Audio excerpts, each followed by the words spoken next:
We open at a construction site, which to the show's credit isn't an oil rig or power plant, but we do have guys with hard hats and they're building some kind of newfangled power collection doohickey. So yes, it is a power plant. They're handling something called energy disks, which is totally what I would call them because, well, look at them. Don't they just scream out disks? Rather than the usual invasion by Skywarp, Starscream, Skywarp, Thundercracker, and Skywarp, they finally changed things up a bit and the place is invaded by the Constructicons? Holy crap, Megatron finally got some new guys. Yeah, okay, there were the Insecticons last week, but I'm just pretending that whole mess never happened. These guys are awesome. I mean, if you need me to tell you why a lime green bulldozer is cool, I think you're watching the wrong video. You probably want some other guy lovingly reviews strawberry shortcake. So yeah, the Constructicons. Apparently Megatron built them in a cave. They get two entirely other contradictory origin stories in the coming seasons, but let's not ruin the moment. For right now, they were built in a cave. Why they waited so long to build new soldiers, and then only stopped at 6, I can't say. So after a quick robot roll call... All present are accounted for, noble leader! Scavenger!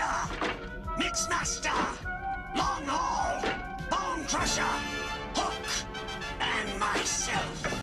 Megatron announces his plan. He's going to challenge Optimus Prime to honorable one-on-one combat. Then he's going to cheat his shiny metal ass off.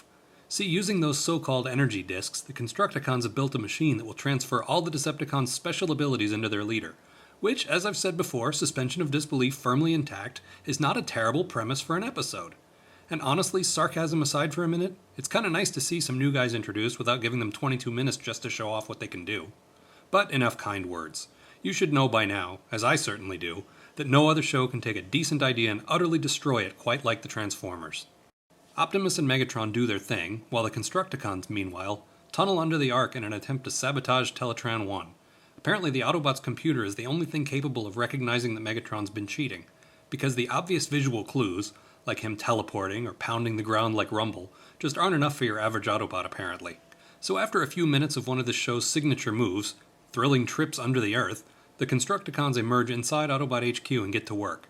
Unbeknownst to them, but knownst to anyone who watches the show regularly, the Dinobots are waiting for them in their closet and drive the intruders out. So the 6 of them merge into Devastator and continue the fight. What? Wait a minute! 6 robots just combined into one giant robot. Why is the show not making a bigger deal out of this? When I was 9, this was literally the most amazing thing I'd ever seen. The scale of my toys in relation to one another was admittedly off, but in my mind, Devastator was this enormous hulking mass of metal that could not be stopped. Well, till the other combiners showed up, but that's a problem for next Christmas. Seriously, the coolest idea to come out of this show in 16 episodes gets a grand total of 3 minutes of screen time, and then it's defeated by another fucking hologram! Urgh! So the Autobots learn that Megatron cheated, and they manage to drive the Decepticons into a convenient hole and watch them sink into the lava, where they'll never be heard from again. Which is just ridiculous, because a bunch of them just got blown out of the top of their own volcano as it erupted only 3 weeks ago. Seriously, am I the only one who pays any attention here? And now it's time for this week's science lesson. I'm going to turn it over to Mixmaster. Okay, let's mix up some H2SO4 with that HCl with I know! I'll combine some of each of the stronger acids! My power chip gives him the use of my cluster bombs.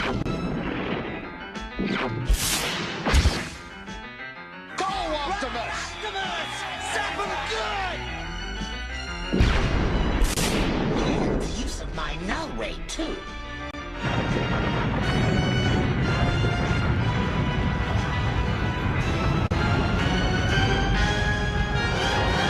And so concludes Season 1 of the Transformers. Join me next time as I start in on Season 2. New toys, ridiculous new plots, and the same old complete disregard for science that we've come to expect.